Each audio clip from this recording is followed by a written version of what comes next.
Hello students. हम chapter number 11 के numericals कर रहे थे और ये न्यूमेरिकल का थर्ड पार्ट है। इसी के साथ न्यूमेरिकल्स कंप्लीट हो जाएंगे इस वीडियो में।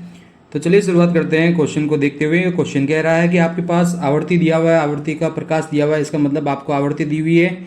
आवर्ती का मतलब आपको न्यू दिया हुआ है, कितना है आपके पास 7.21 इंटू 10 की घात 14 हर्ट्स। ठीक है।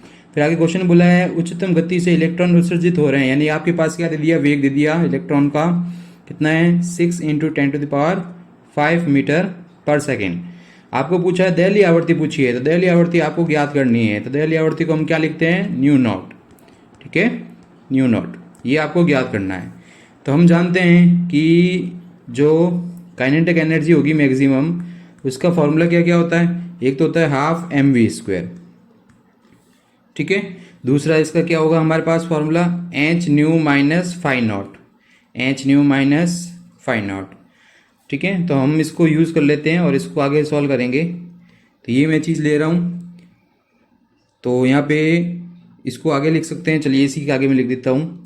इसको हम लिख सकते हैं H nu minus nu not, हम ये भी लिख सकते हैं। तो हम किसका यूज़ कर रहे हैं वो देख लेते हैं। हम यूज़ कर रहे हैं, यहाँ पर मैं हाईलाइट कर लेता हूँ, एक इसका और एक इसका, क्योंकि ये यूज़ नहीं कर सकती क्योंकि यहाँ पर कार्यफलन आ रहा है, तो कार्यफलन का मान हमारे पास नहीं है, तो हम इन दोनों का यूज़ करेंगे और क्वेश्चन को आगे सॉल्व करेंगे। तो देखिए सबसे पहले क्या लिखेंगे, ½ mv² equal to H nu minus nu not.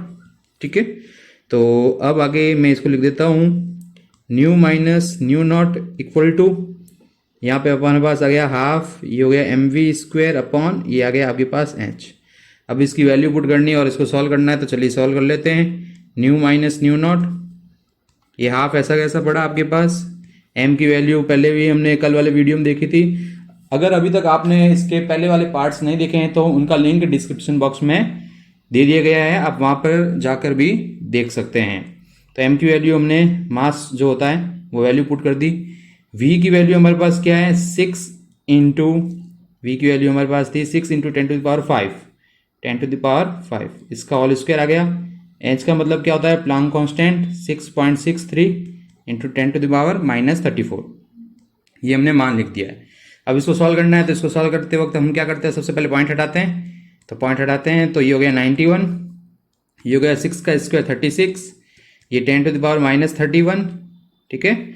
और 10 की घात 5 का स्क्वायर है, तो ये हो जाएगा 10 की घात 10। नीचे आपके पास आ गया 663 इंटू 10 की घात-34, और यहाँ से पॉइंट हटाया था, यहाँ ऊपर आ गया 100। ठीक है। और यहाँ से 9.1 से एक पॉइंट हटाया तो यहाँ पे आ गया था 10। आगे बात समझ में। तो अब इस दो को इससे काट देते हैं, तो ये हो गया आपके पास 91 इंटू 18, 18×2 = 36 होता है, बटा 663। अब 10 की घात तो जो हमारे पास दी हुई है उनको सॉल्व करते हैं। ठीक है। तो सबसे पहले इस जीरो को इस जीरो से काट दिया।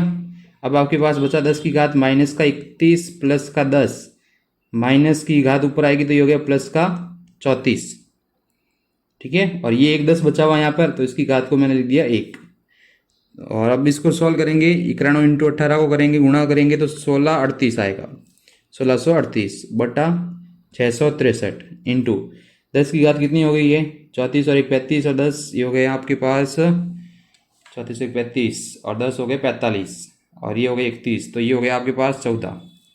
अब इसके अंदर भाग देंगे तो हमारे पास आएगा 2.47 इंटू 10⁻14। ये हमारे पास किसका मान आया, न्यू माइनस न्यू नॉट का। अब हमारे पास न्यू नॉट का वैल्यू फाइंड करनी है। न्यू की वैल्यू दी हुई है, आवर्ती की वैल्यू दी हुई है, आवर्ती की वैल्यू है 7.21। ठीक है। तो 7.21, यहाँ पॉइंट लगा देता हूँ, 7.21 इंटू 10 की घात 14 माइनस न्यू नॉट 2.47 इंटू 10 की घात 14।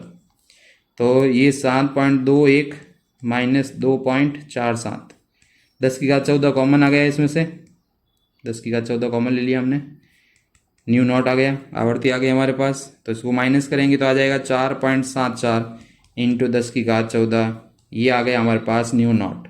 ये दिल्ली आवर्ती आ गई है, तो हर्ट्स के अंदर आएगी आंसर, हर्ट्स के अंदर आएगा। तो ये आपके पास आंसर आ चुका है। वीडियो लाइक किया करें, वीडियो पूरा देखा करें, जिससे आपको क्वेश्चन एकदम अच्छे से समझ में आ जाएगा। देखिए कितना इजीली सॉल्व हुआ है। बस आपको 2-3 फॉर्मूले स्टार्टिंग के याद रखने हैं और कौन सा यूज़ करना है वो आपको याद रखना है, ठीक है ना। बहुत इजी तरीके से मैंने पूरा सॉल्व करवाया है। ये कल वाले क्वेश्चंस का वीडियो मैंने पहले डाल दिया था। तो आगे चलते हैं, नेक्स्ट क्वेश्चन देखते हैं। और नेक्स्ट क्वेश्चन के लिए, नेक्स्ट क्वेश्चन है आपके पास तरंग दैर्ध्य दिया हुआ है। सॉल्यूशन देख लेते हैं क्या दिया हुआ है आपके पास दिया हुआ है तरंग दैर्ध्य यानी कि लैम्बडा दिया हुआ है। तरंग दैर्ध्य की वैल्यू हमारे पास किस में दी हुई है, 488 नैनोमीटर। तो क्या करेंगे, 488 इंटू 10⁻⁻9 मीटर, ठीक है। अब आगे देखते हैं, अगले क्वेश्चन में हमारे पास निरोधी विभव दिया हुआ है। क्या दिया हुआ है, निरोधी विभव। निरोधी विभव को हम किससे लिखते हैं, निरोधी विभव को हम V0 से लिखते हैं, 0.38 वोल्ट। क्वेश्चन ने पूछा कि कार्यफलन क्या होगा, कार्यफलन क्या होगा। तो वही हमने जो अभी पहले फॉर्मूले यूज़ किए थे वो यूज़ कर लेते हैं। तो हम यहाँ पे लगा देते हैं K का फॉर्मूला, K मैक्सिमम का फॉर्मूला क्या था, हाफ mv², E V0 लिख सकते हैं, जिसको h न्यू -5 भी लिख सकते हैं, ठीक है। तो अब कौन सा फॉर्मूला हम यहाँ पे यूज़ करेंगे, इनमें से कौन कौन से स्टेप करेंगे। तो ये तो यूज़ होगा नहीं यहाँ पर वाला, ये वाला, क्योंकि हमारे पास वेग नहीं दिया हुआ था। ये वाला यूज़ होगा, ई V0 वाला। तो ठीक है, इसको सॉल्व कर लेते हैं आगे। तो ई V0 h न्यू -5, ई V0 आवर्ती यहाँ पे नहीं है तो हम क्या करेंगे, C/λ लिख देंगे। ये φ0 आ गया -φ0। तो हमें φ0 की वैल्यू यानी कार्यफलन की वैल्यू फाइंड करनी है। तो इसको इस तरफ भेज दिया, तो hc/λ माइनस ई V0, ठीक है। तो हमारे पास जो जो वैल्यू है वो पुट कर देते हैं। φ0 की वैल्यू, h की वैल्यू क्या होती है, 6.63 इंटू 10⁻34। c की वैल्यू प्रकाश का वेग 10⁸ आ गया यहाँ पे, अपॉन में लैम्बडा तरंग दैर्ध्य कितना दिया हुआ है, 488 इंटू 10⁹ 488 इंटू 10⁻⁻9 है, माइनस ई, यहाँ पे पहले भी हमने बात की थी, जूल में चेंज करने के लिए, वोल्ट में चेंज करने के लिए क्या करते हैं। तो ई की वैल्यू यहाँ पे पुट कर दी हमने, 1.6 इंटू 10⁻⁻19। V0 की वैल्यू हमारे पास क्वेश्चन में कितनी है, 0.38, ठीक है। तो ये वैल्यू हमने पुट कर दिया। अब इसको सॉल्व करते हैं। तो यहाँ पे पॉइंट्स को हटाना है पहले, और 10 की पावर इसको सेट करना है। तो 663 इंटू ये हो गया 3, ये हो गया 488, ठीक। अब हमारे पास जो 10 की घात है उनको सेट करते हैं। 10 की घात -34 और 8 हो गया -26, और यहाँ पे ये पॉइंट हटाएंगे 663 वाला, तो ये आ गया नीचे 100। 10 की घात 9 है, ये ऊपर गई तो प्लस का 9 हो गया। यहाँ पर भी इसको लिख देते हैं, 16 इंटू 38 इंटू 10 की घात -19 बट्टा ये 2 3, इसका 100 और इसका 10, तो 1000 आ गया। तो अब आगे सॉल्व कर लेते हैं। तो ये हो गया 663 इंटू 3 1989 बट्टा 488। अब इनकी पावर्स को सॉल्व करेंगे, इसको भी सॉल्व कर लेंगे।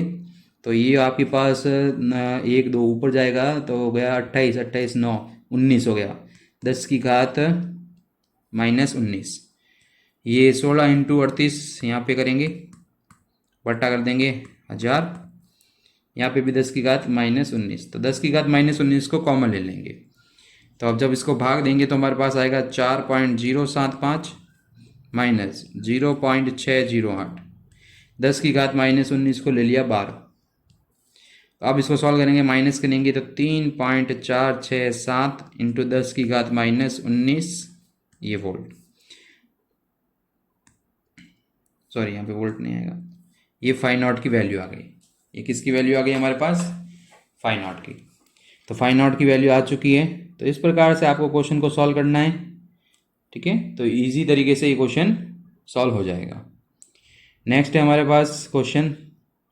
पहली बात तो आपको किसी भी न्यूमेरिकल में प्रॉब्लम आनी नहीं चाहिए, क्योंकि आपको न्यूमेरिकल ठीक से पढ़ना है। जो जो चीज़ दी हुई होती है उसको पहले आप लिख लीजिए, जैसे यह दिया होता है वो लिख लिया, फिर देखिए कि फॉर्मूला इनका उपयोग करके कौन कौन से फॉर्मूले लगते हैं। तो फॉर्मूलों को लिखते ही आपको पता चल जाएगा कि इसका यूज़ करना है। तो नेक्स्ट क्वेश्चन देख लेते हैं। अब है हमारे पास नेक्स्ट क्वेश्चन। तो इसमें ABC 3 अलग अलग पार्ट दिए हुए हैं और डी ब्रोगली तरंग दैर्ध्य ज्ञात करने को बोला है। तो 3 पार्ट है इसके अंदर, तीनों का अपन को तरंग दैर्ध्य निकालना है डी ब्रोगली के फॉर्मूले से। तो सबसे पहले हम लिखेंगे डी ब्रोगली तरंग दैर्ध्य। तो उसका फॉर्मूला क्या होता है, डी ब्रोगली तरंग दैर्ध्य का फॉर्मूला। सबसे पहले हम क्या लिखते हैं, यहाँ पे लैम्डा लिखते हैं, सामने क्या आएगा h/m और यहाँ पे क्या आ जाएगा v। ठीक है, वेग दिया हुआ है, द्रव्यमान दिया हुआ है, h का मान आपको पता है, वैल्यू पुट करनी है। जैसे एक पार्ट करके बता देता हूँ मैं। पहला आपके पास द्रव्यमान दिया हुआ है, m की वैल्यू दी हुई है 0.040 kg। आपको हमेशा ढंग से लिखना है पूरा, ठीक है। और स्पीड दी हुई है हमारे पास, v की वैल्यू कितनी है हमारे पास 1.0 किलोमीटर प्रति सेकंड। तो इसको मीटर में बदल देते हैं, किलोमीटर को मीटर में बदलेंगे तो क्या हो जाएगा 1 × 10⁻3। ठीक है, तो अब आपका फॉर्मूला यूज़ करना है। आपका फॉर्मूला जो है h/m। तो h की वैल्यू 6.63 × 10⁻34। बिल्कुल इजी फॉर्मूला लगने वाला है। ऐसे क्वेश्चन आएंगे तो आपके बहुत आसानी से नंबर आ सकते हैं। m की वैल्यू हमारे पास क्या है, m की वैल्यू है 0.040 × 1 × 10⁻3। हमने इसको मीटर पर सेकंड में बदल दिया है ना, किलोमीटर को मीटर पर सेकंड में। तो यहाँ पर ये पॉइंट था, तो इसको पॉइंट को हटा देते हैं और सेट करते हैं इनकी पावर्स को।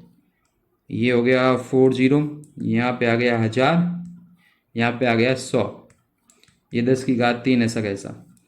ठीक है, तो 10⁻3 हमारे पास ऐसा कैसा पड़ा ही है।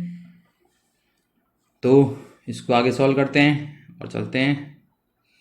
तो देखिएगा यहाँ पर ये 10⁻3 और ये 10⁻3 ही है, कैंसिल हो गया 663। यहाँ पे मैंने ऐसा कैसा रख दिया। और अब आगे इसको सॉल्व करते हैं तो यहाँ हमारे पास हो जाएगा 4, इसको मैंने यहाँ पे लिख दिया 4 और यहाँ पे लिख देते हैं 1000। ये हो गया 10⁻−34, यहाँ पे 1000 हो जाएगा। तो चलिए एक ऊपर भेज देता हूँ मैं ना, एक आध ऊपर भेज देता हूँ तो ये -1 हो जाएगा। तो 4 का भाग देंगे तो हमारे पास आएगा 165.75। 165.75 बट्टे में क्या पड़ा है हमारे पास 100 और ये 10⁻कितनी हो गई हमारे पास -35। यहाँ पे किसी को समझ में नहीं आया तो मैं बता देता हूँ। देखो मैंने क्या किया, ये 40 था ना, तो इसको 4 × 10 लिख दिया। इसको मैंने 40 को क्या कर दिया 4 × 10, तो वो 100 ऐसा कैसे रखा और ये 10 जो था ये वाला 10 ऊपर भेज दिया, तो ये पावर यहाँ पे आ गई। तो अब इसको आगे सॉल्व कर लेते हैं। जब पॉइंट लगाएंगे तो इसको अप्रॉक्स लिख देते हैं, ये हो जाएगा 1.657। ठीक है, और 10⁻−35, तो इसको हम लिख देंगे 1.7 × 10⁻−35। तो लगभग आंसर आ गया आपके पास। तो तरंग दैर्ध्य का मान आ गया है, मीटर में आता है तरंग दैर्ध्य, तो आप लिख देंगे। ठीक है, इसी प्रकार से आपको दूसरा और तीसरा खुद को करना है। जैसे इसमें भी द्रव्यमान दिया हुआ है और चाल दी हुई है, द्रव्यमान दिया हुआ है और चाल दी हुई। इसमें मीटर पर सेकंड में ही है, इसको किलोमीटर में है इसमें, तो इसको मीटर में चेंज करेंगे। बाकी सेम है, आपको क्वेश्चन करना है खुद को। बहुत इजी क्वेश्चन है। 11.10 और 11.11 आ सकते हैं एग्जाम में।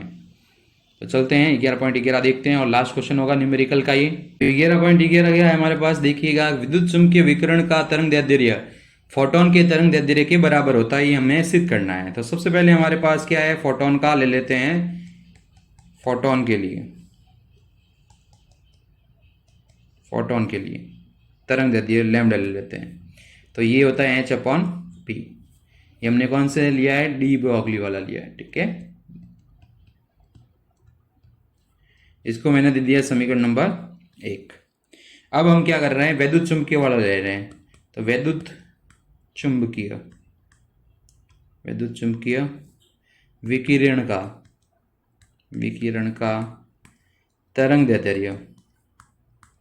तो वो तरंग दैर्ध्य क्या होगा, लैम्डा डैश ले लेता हूं उसको मैं। लैम्डा डैश क्या होता है, c/ν, प्रकाश का वेग अपॉन आवर्ती। ठीक है, ये हो गया समीकरण नंबर 2। अब मैं यहाँ पे ले रहा हूँ संवेग। तो संवेग p बराबर क्या होता है हमारे पास, hν/c। तो देखिएगा मैं क्या सेकंड नंबर इक्वेशन से वैल्यू पुट कर सकता हूँ और लिख सकता हूँ क्या, लैम्डा डैश h/λ डैश। मैंने क्या किया, समीकरण नंबर 2 से मान लिखा है। कैसे लिखा है वो देखिएगा।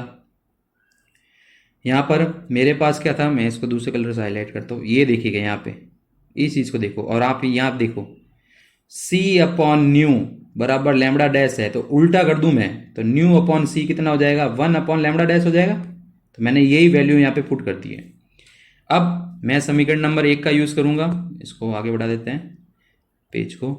तो समीकरण नंबर 1 में देखिएगा आप क्या है, आपके पास क्या लिखा हुआ है, लैम्बडा बराबर एच अपॉन पी, संवेग का मान दिया हुआ है।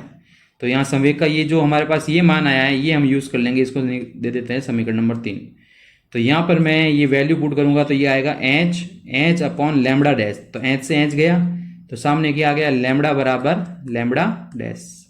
तो ये लैम्बडा क्या था, हमारे पास फोटोन का तरंग दैर्ध्य था, फोटोन का तरंग दैर्ध्य, ठीक है, वेवलेंथ थी उसकी। और ये कितना किसका था, ये था वैद्युत चुंबकीय विकिरण का तरंग दैर्ध्य। तो ये क्या दोनों बराबर आ गए क्या, सिद्ध हो गया हमारे पास, जो हमें सिद्ध करना था हैंड्स प्रूफ, ये सिद्ध हो गया है। तो ऐसे क्वेश्चन आ सकते हैं, बिल्कुल इजी होते हैं, बच्चे यहाँ पे ऐसे क्वेश्चन को छोड़ देते हैं और डेरिवेशन के ऊपर ज़्यादा फोकस करते हैं। तो बाई चांस ये क्वेश्चन आता है तो आपके इजीली नंबर आ जाएंगे। वीडियो को अपने फ्रेंड्स के साथ जरूर शेयर कीजिए, अपने स्टेटस पे भी लगाइए और ज़्यादा से ज़्यादा दूसरे बच्चों को भी हेल्प कीजिए। आप कमेंट भी कीजिए जिससे हमें पता चलता है कि वीडियो कैसा बना है। Thanks for watching.